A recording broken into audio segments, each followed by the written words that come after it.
Olá pessoal, dando sequência ao nosso conteúdo de circuitos 1, vamos falar agora sobre os teoremas de circuitos elétricos, tá? Vamos falar hoje sobre o teorema da superposição, ok?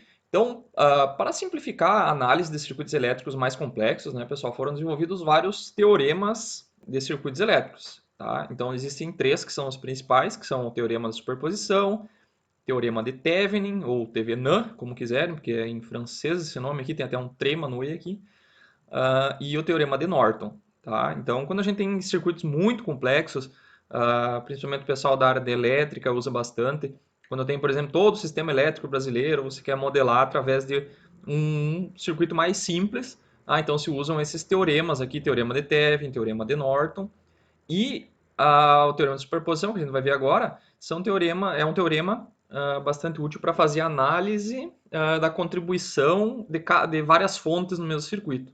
Então, se a gente tem diferentes fontes ligadas ao mesmo circuito, a gente pode calcular a contribuição de corrente ou de potência para cada uma dessas fontes. Tá? E isso é bastante útil, principalmente em circuitos 2, vocês vão utilizar bastante, quando existem mais do que uma fonte em frequências diferentes. Tá? Então, se elas estiverem em frequências diferentes, a gente usa também o princípio da superposição. Tá? Aqui, como a gente está trabalhando em tensão contínua, então ele não vai ser assim tão útil, mas a ideia que a gente vai ver aqui, ó, o importante é a gente aprender a ideia do que o teorema da superposição consegue alcançar, tá? Então, todos esses teoremas aqui, pessoal, eles são baseados na linearidade de circuitos elétricos, tá? Então, todos os circuitos que a gente viu até agora e os circuitos que a gente vai ver, né? Todos os circuitos a gente vai ver em circuitos 1 e 2 também, eles são circuitos lineares, tá? Circuitos não lineares são vistos lá em eletrônica. Lá, quando a gente coloca um transistor, um modelo completo do transistor, ele é um modelo não linear. Aqui a gente viu apenas circuitos lineares, e aquele circuito lá com fonte controlada, que a gente viu, que eu mostrei para vocês que ele é semelhante a um transistor, a gente usa um modelo linearizado do transistor. Então, tudo acaba virando circuito linear também. Tá? Trabalhar com circuitos não lineares é muito complicado, por isso que a gente não vai fazer e geralmente a opção é transformar num circuito linear. Tá? Então, cada teorema desses aqui será visto em uma aula específica. Tá? Então, a gente vai começar agora com o teorema da superposição. Ok? Então vamos lá. Antes de falar da superposição, vamos falar então dessa propriedade de linearidade que eu falei que todos os três teoremas são baseados. Tá? Então a linearidade, pessoal, ela descreve uma relação entre causa e efeito, tá? E essa relação é linear. Tá? Parece que a gente está explicando uma coisa com ela mesma. Tá? Então o linear vocês podem entender como sendo proporcional. Tá? Então a causa e o efeito têm uma relação de proporcionalidade. Então, se eu dobrar a entrada, vai ter que dobrar a saída. Se eu triplicar a entrada, vai ter que triplicar a saída. Tá? Então, sistemas lineares, ou circuitos lineares, ou relações lineares, pessoal, são relações que a gente pode resolver com regra de 3. Tá? Tentando trazer para alguma coisa que vocês já viram já no ensino médio, regra de 3 só funciona para um sistema linear. Tá? Então, os circuitos elétricos são sistemas lineares também, então quando a gente pode usar uma regra de 3, por exemplo, quando a gente está falando que vai multiplicar uma tensão por um número, a saída vai ter que multiplicar pelo mesmo número. Tá? Então, do ponto de vista matemático, pessoal, a linearidade, tá, ela é a combinação de duas propriedades. Tá? A propriedade da homogeneidade, tá, o chamado de escalonamento ou proporcionalidade, que eu acabei de falar, e a propriedade aditiva, tá, que a gente já vai ver na sequência. Ok? Então, vamos ver cada uma dessas propriedades para mostrar que um circuito ou algum sistema é linear. Tá? Então, a propriedade da homogeneidade ela diz o seguinte: se a entrada de um sistema, tá? A entrada no sistema a gente chama de excitação. Tá? A excitação é o que vai excitar o sistema, fazer o sistema funcionar. Tá? Então, se a entrada de um sistema for multiplicada por uma constante, a saída, né, que é a resposta, será multiplicada pela mesma constante. Tá? Então, por exemplo, em um resistor linear, tá? Que são todos os resistores que a gente viu até agora, né? São resistores lineares, a relação tensão-corrente será dada pela primeira lei de Ohm, né? Que a gente viu lá, que é V igual a F vezes I. Então, considerando a corrente como entrada e a tensão como saída, a gente tem essa equação aqui, né? Que é a primeira lei de Ohm. Então, isso aqui, pessoal, é como se fosse uma função, né? A tensão é a saída e o I é a entrada. Então, é como se aqui fosse um Y, né? Lá da uma equação de primeiro grau, né? Então, como é uma relação linear, isso aqui seria a saída, um Y, né? E aqui seria o X, né? E esse aqui seria uma constante, né? Dessa equação. Se a gente colocar numa forma matemática, então, do ponto de vista matemático, isso aqui é uma... A gente está dizendo o quê? Que a tensão é uma função da corrente. Ok? Então, se a gente colocasse num gráfico isso aqui, ó, aqui a gente teria corrente, aqui a gente teria tensão. Se eu aumentar a corrente, aumenta a tensão. É uma relação que é uma reta, né? Por isso que ela é linear. E eu posso escrever, então, dessa forma assim, né? Então, isso aqui é só outra maneira de escrever. A tensão é uma função da corrente, tá? E qual função é essa? R vezes I. Então, o V aqui ó, seria como se fosse o Y e o I é como se fosse o X dessa equação. Hein? Tá? Isso aqui no ensino médio a gente via assim, Y igual, tinha uma letra, né? Que geralmente era um A, que a gente colocava aqui na frente, vezes um X, né? Então, isso aqui é uma equação de primeiro grau, né? Primeiro grau, Y igual a vezes X. Poderia ter um B aqui, né? Que é o coeficiente linear, que é o ponto onde cruza o eixo Y, né? E o A é a inclinação, tá? Que é... Então, caso a entrada, pessoal, que é a corrente, aumentar por um fator K, ok? Então, a tensão Vx de saída, né? Que é quando essa... Aqui, quando eu colocar I de entrada, vai dar V, ok? Então, eu vou colocar agora K vezes I, vai dar essa tensão Vx, que é a nova saída, tá?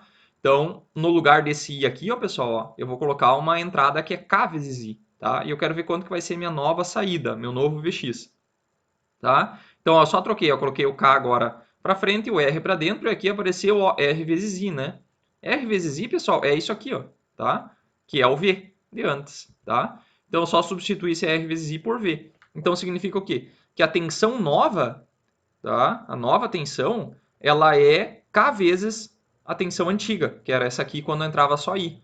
Agora, quando está entrando K vezes I, vai sair K vezes V, ok? Então, se eu aumentei, se esse K fosse 2, por exemplo, ó, eu dobrei a entrada, tá? Coloquei 2 vezes I, vai sair 2 vezes V na saída, tá? Então, isso aqui a gente já viu lá quando a gente estava vendo resistores, é só para exemplificar para vocês. Então, quando acontece isso, quer dizer que o resistor ele atende à propriedade de homogeneidade, tá? Posso escrever na forma de função também, né? Então, Vx ela é a função agora de K vezes I. Antes era a função de I, né? Então, a função de K vezes I vai dar, no lugar desse I aqui, ó, eu vou colocar agora K vezes I, tá? Daí eu vou colocar o R para frente de novo, e R vezes I é o próprio F de I, né? Então, quando eu conseguir tirar o K de dentro da função, ó, então aqui é a função de K vezes I, e eu conseguir tirar o K para fora, tá? Significa que essa equação aqui, esse F aqui, ó, que para nós é R vezes I, nesse caso, significa que essa equação aqui atende à propriedade de homogeneidade. Tá? Então, ela é uma equação homogênea, beleza? Então, caso seja possível escrever, significa que elas atendem o critério de homogeneidade, beleza? Então, um resistor, sendo com uma fonte de corrente, por exemplo, com uma corrente passando por ele, significa que ele é um sistema homogêneo, beleza? Então, ele atende metade do critério de linearidade. Vamos ver o próximo, que é a propriedade aditiva, tá? Então, propriedade de adição. A resposta de um sistema com várias entradas é expressa pela soma das respostas individuais consideradas separadamente. Tá? Então, isso é a propriedade de adição. Então, considerando a resposta de um resistor a uma entrada constituída de duas correntes, tá? Então tem duas correntes passando pelo mesmo resistor, então são duas entradas. Obtém-se a seguinte relação para as respostas de cada uma. Então, se passar só uma corrente, I1 vai dar uma tensão V1. Se passar somente 2, vai passar V2, tá? De uma forma matemática, significa que o V1 é a função de I1 e o V2 é a função de I2, tá? Então, e agora se eu pegar e colocar as duas correntes juntos ao mesmo tempo, tá? I1 mais I2 eu aplicar nesse resistor aqui, como é que vai ser a saída? Então, no lugar do I aqui, eu coloquei agora não o I1 separado, não o I2 separado, coloquei o I1 mais I2, ok? Então, significa que eu vou multiplicar esse cara aqui para dentro e vai aparecer ó, R1 vezes I1, R2 vezes I2. Então, R vezes I, pessoal, é esse cara aqui. Ó. R vezes I2 é esse cara aqui. Ó. Então, vai aparecer que a minha tensão composta pela soma dos dois é igual à soma das tensões. Tá? Então, significa que eu consigo separar as duas entradas depois de passar pelo sistema. Tá? O sistema não mistura as duas entradas. Tá? A entrada, elas saem uma independente da outra. Ok? De uma forma matemática, mostrando, pessoal, significa o quê? Que a tensão que é formada pela soma das duas correntes, ela seria uma tensão V12, que eu chamei aqui, inventei esse nome aqui. Então, eu vou substituir o I1 mais I2 na função, vai ficar assim, né? Vou multiplicar para dentro, vai ficar que nem a outra, né? Só que daí eu consigo escrever a equação assim, significa que a função de I1 mais I2 é igual à função de 1 mais a função de 2, tá? Então, isso aqui é só para mostrar que se eu conseguir fazer isso, pessoal, tá? Se eu conseguir separar as duas, significa que ele atende ao critério de adição, tá? Ele não mistura as duas entradas, tá? Então, todo o circuito contendo resistores, fonte de tensão, fonte de corrente, que a gente viu até agora, eles são circuitos lineares, tá? Por quê? Porque eles atendem ao critério de escalabilidade, lá de homogeneidade que eu falei antes, e atendem ao critério de adição, tá? Beleza? Então, todos os circuitos que nós vamos estudar são circuitos lineares, ok? Então, significa o quê? Se eu tiver um circuito que tenha duas fontes, por exemplo, tá? Aqui eu coloquei as correntes como entradas, tá? Mas se eu colocar fontes, diferentes fontes, o que eu posso fazer? Eu posso resolver o circuito para uma fonte, depois para outra fonte, separar um circuito separado do outro e depois somar o resultado, tá? Por quê? Porque as duas fontes elas não interagem entre si, tá? Então elas vão aparecer separadas lá no final, lá na resposta, tá? Então significa que cada fonte age uma independente da outra. Uma fonte não interfere na outra. Beleza? Pergunta: a potência em um resistor é linear? É uma relação linear com a corrente, por exemplo? Tá? Aqui eu coloquei P igual a R vezes I ao quadrado, mas poderia ser a outra equação lá, que é P igual a V ao quadrado sobre R. Tá? Tá, as duas têm um quadrado aqui. Será que isso aí é linear? Então, ó, suponha que a corrente seja aumentada por um fator K nesse sistema aqui, que é, na verdade, a potência do resistor. Então, o que é um sistema, pessoal? É um circuito, por exemplo. Um circuito pode ser considerado um sistema, tá? Um resistor, um circuito contendo vários resistores, tá? Tudo isso é um sistema, tá? Então, a corrente, supondo que eu tenha uma corrente I, tá? Se eu aplicar ela num resistor, vai dar uma potência P, ok? Se eu pegar essa mesma corrente e multiplicar por um fator K, tá? Então, digamos que esse K fosse 2, então eu dobrei a corrente. Será que vai dobrar a potência? Tá? Então, eu vou jogar o K vezes I dentro dessa equação aqui, dentro desse I aqui, ó, tá? Se eu joguei ele dentro, vai ficar esse cara aqui ao quadrado, então esse K ao quadrado vem para frente, esse I vai ficar ao quadrado, e aqui vai aparecer ó, um RI ao quadrado, que é o mesmo lá de cima, tá? Então, no lugar desse cara aqui, eu vou trocar por P. Então, significa o quê? Que a nova potência, pessoal, ela é K ao quadrado vezes P. Tá? Então, por exemplo, se eu tivesse um K igual a 2, significa o quê? Que eu dobrei a corrente, 2 ao quadrado vai dar 4. Então, vai quadruplicar a potência. Tá? Então, não é uma relação linear. Tá? Então, se eu quadruplicar a corrente, por exemplo, aqui vai multiplicar por 16 a potência. Então, ela é uma relação ao quadrado, né? Por isso que tem esse quadrado aqui, né? Então, não é uma relação linear. Ele não atende o critério da homogeneidade. A potência não é homogênea. Eu não posso pegar e, se eu tiver um sistema com várias entradas, calcular a potência para cada uma, né, das fontes individuais e depois somar as potências no final. Isso eu não posso fazer. Então, a corrente aumentou um fator K, mas a potência aumentou um fator K ao quadrado. Então, ela não é homogênea. Então, suponha que a corrente seja composta agora por duas parcelas, tá? A gente quer testar aquele critério da adição, né? Então, eu vou pegar esse 1 mais I2 e vou jogar dentro desse I aqui, ó, tá? Então, a potência, quando eu tenho somente I1, ela dá P1. Quando eu tenho I2, aqui é um 2, tá, pessoal? Quando eu tenho I2, ela dá P2, tá? Então, eu vou pegar e substituir I1 mais I2 dentro dessa equação aqui. O que vai acontecer? O I1 e o I2 vão ficar ao quadrado. Então, eu vou expandir esse binômio aqui, né? Então, vai ficar ao quadrado do primeiro, I1 ao quadrado, mais duas vezes o primeiro pelo segundo, mais o quadrado do segundo, tá? Então, se vocês agruparem os termos, ó, multipliquei esse R para dentro, ó, aqui vai aparecer um termo que é R vezes I1 ao quadrado, que é esse termo aqui. Então, isso aqui dá P1. Esse cara aqui dá P2, só que apareceu um outro termo aqui. Ó. Então, o P1 mais o P2 seria eu pegar esse termo aqui, ó, pessoal, tá? Esse termo aqui, ó, P1 mais P2, e comparar com o P12, que é tudo isso aqui, ó, tá? Esse termo aqui até aparece no outro, esse aqui também aparece no outro. Agora apareceu um outro termo aqui, ó, tá? Então eles não são iguais, tá? Então eu não posso calcular a potência com uma corrente, depois calcular com a outra corrente e somar as duas. Não dá, ok?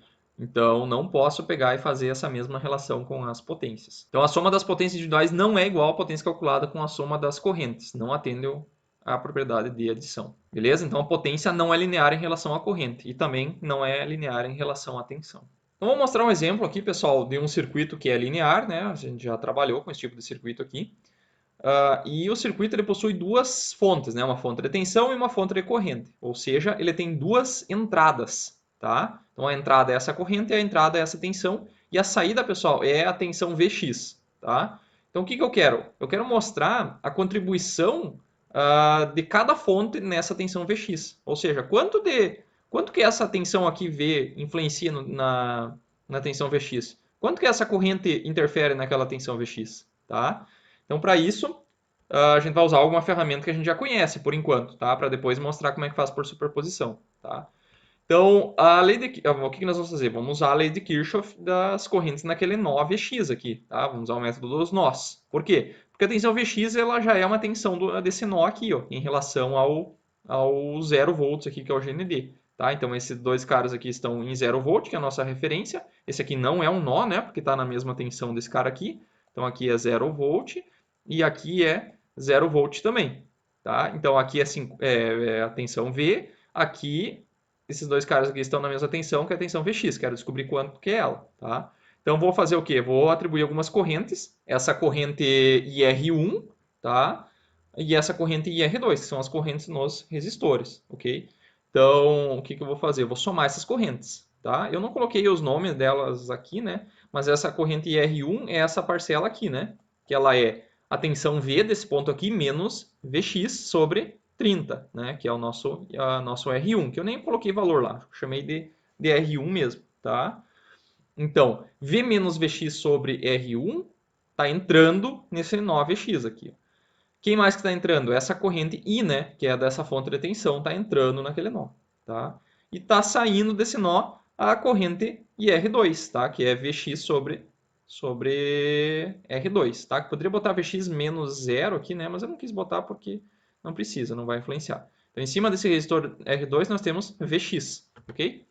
Então, o que eu vou fazer aqui? Vou ter que tirar o mínimo dos dois lados. Mínimo de R1 com R2. Vocês estão acostumados a fazer mínimo com números, né? Mas se eu tiver somente variáveis, como é que eu faço? Então, eu não sei qual que é o mínimo dos dois. Então, um múltiplo de R1 e R2, com certeza é o produto dos dois, tá? Talvez ele não seja o mínimo, mas ele é um múltiplo, tá? Então, eu sempre pego o produto de tudo que tiver embaixo, vai ser o meu múltiplo, né? Então, R1 vezes R2 é um múltiplo. Então, R1 vezes R2 dividido por R1 vai dar R2, então vai multiplicar pelo de cima, vai aparecer aqui, né? Vai aparecer aqui. R1 vezes R2 dividido por 1 aqui, né? Vai dar R1 vezes R2 vezes o que está em cima, né? Então vai ficar R1 vezes R2 vezes I. E R1 vezes R2 dividido por R2 dá R1, que multiplicado por Vx vai dar R1 Vx em cima. Aí corta dos dois lados e o que eu estou procurando? Estou procurando o Vx, tá? Estou procurando o Vx. O que eu faço? Eu coloco esse termo que está negativo para o outro lado, vai ficar R1 mais R2 e passo dividindo. Tá?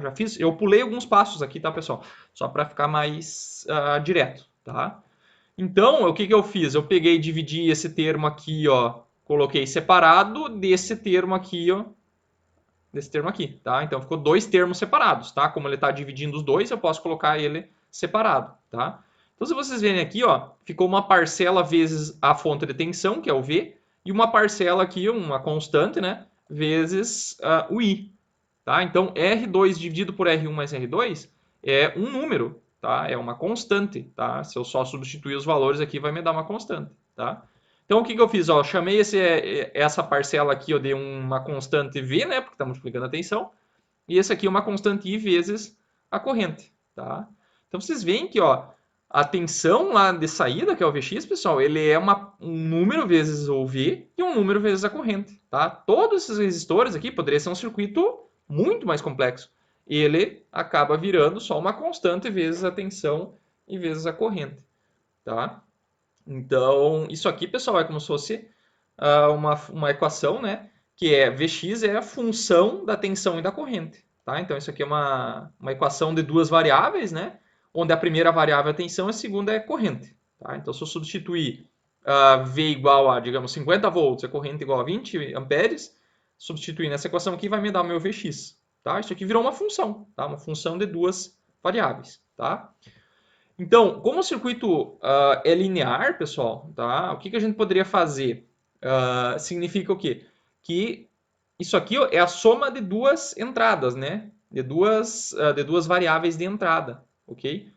Então, o que eu poderia fazer é o seguinte, se eu considerasse I igual a zero, tá? Se eu considerasse I igual a zero, quer dizer, não tivesse fonte de corrente, eu ia calcular essa parcela aqui, né? Que é a contribuição da fonte de tensão. Daí ia me dar uma resposta, beleza? Agora, depois eu poderia fazer o seguinte, eu poderia pegar e zerar a fonte de tensão, e daí calcular a parcela que é a contribuição da fonte de corrente, que daí daria esse termo aqui, ó, tá? Vocês viram que ó, a tensão e a corrente elas são duas parcelas, uma independente da outra. Tá? A tensão não depende daquela corrente. Tá? Tudo separado, elas estão separadas, que ela atende aquele critério de adição que eu mostrei antes. Né? Tá? Então significa o quê? Que eu poderia resolver primeiro para a tensão e depois para a corrente e somar as duas respostas. Quando a gente faz aqui, ó, a gente já está fazendo direto, né? A gente já está fazendo a soma das duas, já vai aparecer a soma das duas. Então, nesse quesito, o método nós e das malhas, ele é mais geral, né? Só que o que eu quero mostrar? Digamos que eu esteja procurando apenas a contribuição da tensão. Tá? Da corrente não me importa. Então, eu uso o critério da superposição, que a gente vai ver na sequência. Tá? Então, a equação que a gente calculou aqui ó, é essa aqui, né? Vx é uma função da tensão e da corrente. Mas eu poderia fazer o seguinte, ó. Eu poderia eu zerar a corrente nessa primeira, ó, lembrando que a função ela é essa f aqui, ó, né, que é isso aqui, né? Isso aqui é a nossa função. Ela é a função da tensão e da corrente. O primeiro termo é tensão, o segundo é corrente. Se eu colocar zero aqui, ó, significa que eu estou zerando a fonte de corrente.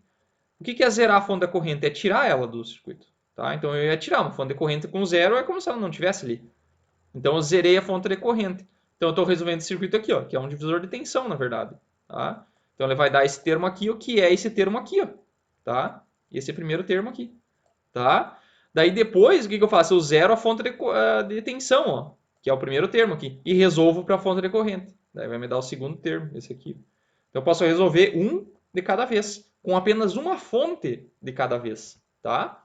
Então isso aí se chama o teorema da superposição, que a gente vai ver na sequência agora, tá?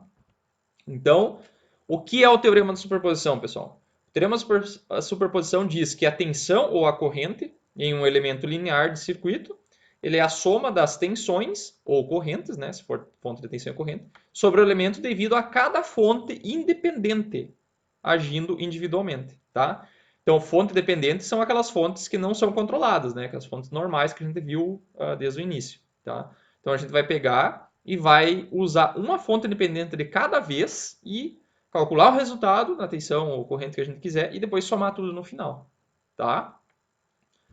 Então, como é que a gente faz os passos para aplicar o teorema da superposição, tá? Então, o primeiro passo, a gente vai desligar todas as fontes independentes, tá? Todas as fontes independentes, exceto uma, tá? Então, a gente vai deixar só uma ligada, ok? As fontes dependentes, pessoal, nunca são desligadas, tá? As fontes dependentes nunca são desligadas. Daí, encontrar a tensão à corrente devido àquela fonte ativa, né? Que foi essa uma que a gente não desligou, usando algum dos métodos, malhas, nós, associação de resistores, qualquer um dos métodos.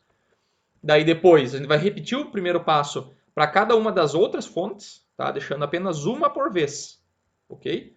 E depois a gente vai somar a contribuição de cada fonte lá no final, beleza? Então, a gente vai ter um circuito com N fontes, a gente vai resolver N circuitos, tá? Então, vai ter algumas dificuldades aí no meio, vai ficar um pouco mais complicado, mas o resultado é bem interessante, tá? Tá, daí a pergunta diz ali, ó, desligar todas as fontes independentes. Como é que a gente desliga uma fonte? Tá? Desligar significa zerar ela, tá? Então, se eu tenho uma fonte de tensão, zerar ela significa que eu vou trocar ela por uma fonte de 0 volts, tá? E o que significa para nós uma fonte de 0 volts, pessoal? Uma fonte de 0 volts é um curto-circuito, tá? Então a gente elimina a fonte de tensão através de um curto-circuito. Ela vira um curto, Tá? Eu troco ela por um fiozinho, ligando os dois pontos. Então aqui é como se fosse esse terminal aqui, ó, tá? Os terminais dela são unidos por um fio, tá? Viram um curto-circuito. Por quê? Por que é um curto-circuito? Porque a fonte de tensão, pessoal, se eu pegar e colocar, por exemplo, uma fonte de corrente aqui, ó, tá? E fizer passar uma corrente nessa fonte aqui, ok? Posso fazer isso aqui? Posso fazer. Fonte de corrente em paralelo com fonte de tensão não tem problema, tá? Então, se eu fizer, por exemplo, aqui, ó, passar 10 amperes, tá? E eu ligar essa fonte aqui, quanto vai dar de corrente nesse circuito aqui? 10 amperes, né? Porque é a fonte de corrente que seta a corrente da malha, né? Só tem uma malha aqui. Se eu colocar 20 amperes, vai dar 20 amperes. Se botar 1000 amperes, vai dar 1000 amperes. Então, essa fonte de tensão, ela não tem nenhuma resistência à passagem dessa corrente aqui, tá? Então, ela é como se ela não tivesse uma resistência interna, assim. Ela absorve a corrente que for, tá? Então, quer dizer que isso aí ela tem uma característica, pessoal, tem uma característica de curto-circuito, tá? Então, e quando eu zero ela, 0 volts significa que não tem tensão entre os dois terminais, tá? Então significa que é um curto-circuito, uma fonte com 0 volts é um curto-circuito, tá? E depois, como é que eu zero uma fonte de corrente, tá? Uma fonte de corrente com 0 de corrente, a gente troca ela por um circuito aberto, tá? Por quê? Porque mesma coisa, se eu vim aqui, ó, e colocar uma fonte de tensão em cima dessa fonte de corrente, tá? Então é a mesma coisa do de antes, só que agora eu estou variando a tensão. Se eu tiver aqui, ó, passando 1 ampere, tá? E essa fonte aqui eu for de 10 volts, quantos amperes vai passar nesse circuito aqui? 1 ampere. Vou colocar agora 100 volts. Quantos amperes vai passar nesse circuito aqui? 1 ampere. Se eu botar 1 milhão de volts, vai continuar passando 1 ampere. Então eu coloco mais e mais tensão em cima dessa fonte aqui, ela não aumenta a corrente. É como se ela tivesse uma resistência muito alta, tá? O que é uma resistência muito alta? Um circuito aberto para nós. É uma resistência infinita aqui, não passa nada. A dificuldade é infinita de passagem de corrente, tá? Não passa, porque a corrente, pessoal, ela é V sobre R, né? Então, se eu fizer esse R que tendeu ao infinito, vocês já viram lá em limites, né? Se eu fizer o R tendeu, limites lá em cálculo 1, né, para quem está fazendo, né? Então, se eu pegar esse R aqui e tender ao infinito, como é que é esse gráfico aqui, pessoal? Ele é um gráfico assim, né? Tá? Então, se o R vai para o infinito, a corrente vai para zero, tá? Então, o circuito aberto, pessoal, ele é zero de corrente, tá? Então, o que nós temos? Nós temos que zerar esse cara aqui. Então, quando eu coloco zero de corrente, tá? Não passa a corrente aqui independente da tensão que eu colocar, tá? Então, isso aqui é como se fosse um circuito aberto, ok? Então, fonte de tensão vira um curto-circuito e fonte de corrente vira um circuito aberto, tá? Isso cada vez que a gente for zerar uma fonte de tensão, ok?